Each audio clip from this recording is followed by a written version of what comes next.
Hello everyone, আজকে সন্ধ্যার নাস্তার জন্য পিঠা তৈরি করব। এখানে কিছু পরিমাণ চালের গুঁড়ো, নারিকেল কোড়া, চিনি আর সামান্য পরিমাণ লবণ দিয়ে ভালো করে মেখে নিচ্ছি। এরপর কড়াইতে সাদা তেল দিয়ে একে একে সবগুলো পিঠার গায়ে দিয়ে দিব। যে যেরকম শেপে করতে চান সে সেরকম শেপে দিতে পারেন। একে একে সবগুলো দিয়ে নিব। তারপর হয়ে গেলে উল্টে পাল্টে ভেজে নিতে হবে।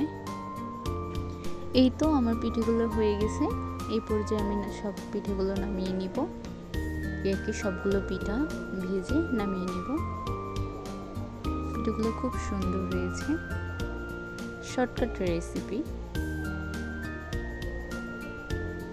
এরপর চায়ের জন্য জল বসিয়ে দিয়ে তেজপাতা দিয়ে সামান্য পরিমাণ চিনি দিয়ে চাপাতি দিয়ে নামিয়ে নেব।